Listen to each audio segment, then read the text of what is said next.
Assalamualaikum warahmatullahi wabarakatuh. Perkenalkan, nama saya Muhammad Randy dari 10 IPS 6. Sebelumnya kami ingin berterima kasih kepada guru yang telah memberikan kami tugas ini, yaitu Ibu Nurhanisa Hairani. Dan kami ingin berterima kasih atas kesempatan yang telah beliau berikan kepada kami untuk mempresentasikan tugas ini.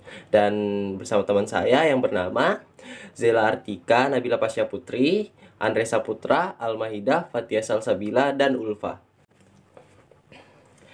1. Antara batu dan tulang. Peralatan yang pertama yang digunakan oleh manusia purba adalah alat-alat dari batu yang seadanya dan juga tulang. Peralatan ini berkembang pada zaman Paleolitikum atau zaman batu tua. Zaman batu tua ini bertepatan dengan zaman Neozikum, terutama pada akhir zaman Tersier dan awal zaman Kuarter. Zaman ini merupakan zaman yang sangat penting karena terkait dengan munculnya kehidupan baru, yakni munculnya jenis manusia purba. Kebudayaan zaman Paleolitikum ini secara umum ini terbagi menjadi kebudayaan Pacitan dan kebudayaan Ngandong. Oke, kebudayaan zaman Paleolitikum terbagi menjadi dua, yaitu kebudayaan Pacitan.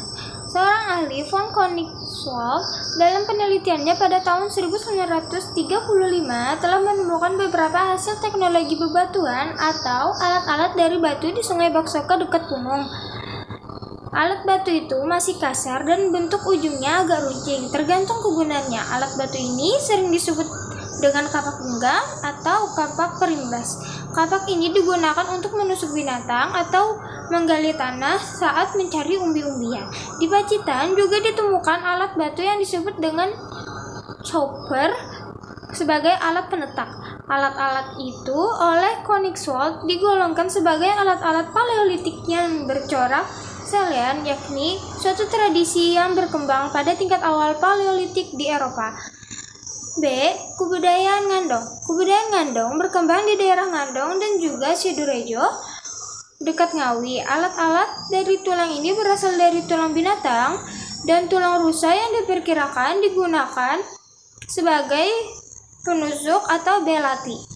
Selain itu, ditemukan juga alat-alat seperti tombak yang bergerigi. Di Sangiran juga ditemukan alat-alat dari batu, bentuknya indah seperti kalsedon. Alat-alat ini sering disebut dengan flakes. 2. Antara pantai dan gua. Kebudayaan Kejoken Modinger. Kejoken Modinger istilah dari bahasa Denmark. Kejoken berarti dapur dan moding dapat diartikan sampah.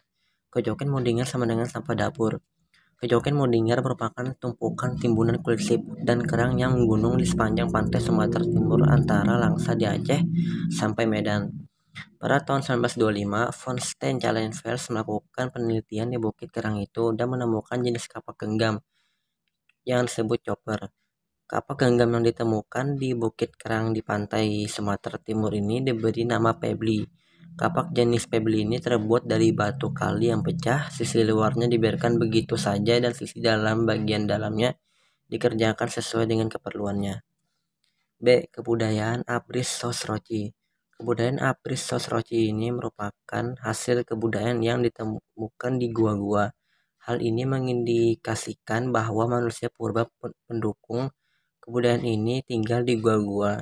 Kebudayaan ini pertama kali dilakukan penelitian oleh von Steencalenfels di Gua Lawa dekat Sampung, Ponorogo. Penelitian dilakukan tahun 1928 sampai 1931. Kebudayaan Apris Sosroci ini banyak ditemukan misalnya di Besuki, Bojonegoro, juga di daerah Sulawesi Selatan seperti di Lamoncong. 3. Mengenal api. Penemuan pada periode manusia Homo erectus, api digunakan untuk menghangatkan diri dari cuaca dingin. Dengan api, kehidupan menjadi lebih bervariasi dan berbagai kemajuan akan dicapai. Di samping itu, penemuan api juga memperkenalkan manusia pada teknologi memasak makanan, yaitu memasak dengan cara membakar dan menggunakan bumbu dengan ramuan tertentu. Manusia juga menggunakan api sebagai senjata. Dan yang keempat adalah sebuah revolusi. Pada zaman ini telah terjadi revolusi kebudayaan, yaitu perubahan pola hidup manusia. Hasil kebudayaan yang terkenal di zaman Neolitikum ini secara garis besar dibagi menjadi dua tahap perkembangan. Kebudayaan kapak persegi. Nama kapak persegi berasal dari penyebutan oleh von Heinen-Geldern. Kapak yang berukuran besar disebut beliung dan atau cangkul, sementara yang berukuran kecil dinamakan tara atau tatah. Perkembangan lainnya yaitu B. Kebudayaan kapak lonjong. Sesuai dengan namanya, kapak ini berbentuk lonjong seperti bulat telur.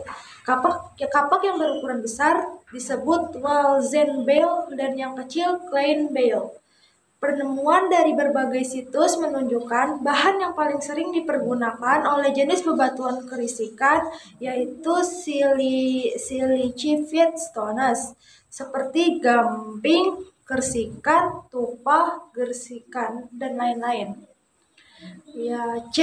Perkembangan zaman logam. Mengakhiri zaman batu, masa Neolitikum, maka dimulailah zaman logam. Sebagai bentuk masa perundagian, di Kepulauan Indonesia mengalami dua fase, yaitu zaman perunggu dan zaman besi.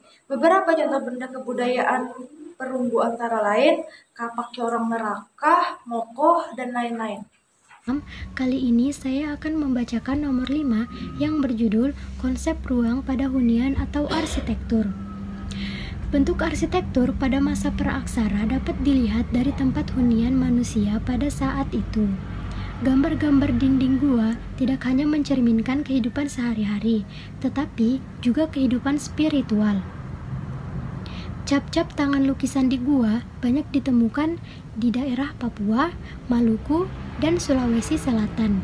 Bentuk hunian itu merupakan bagian bentuk awal arsitektur di luar tempat hunian di goa. Secara sederhana, penadah angin merupakan suatu konsep atau ruangan yang memberikan secara implisit memberikan batas ruang. Sebelum saya mengakhiri presentasi ini, saya ingin berterima kasih kepada Ibu Anissa Nurherani telah memberikan kami tugas ini. Assalamualaikum warahmatullahi wabarakatuh.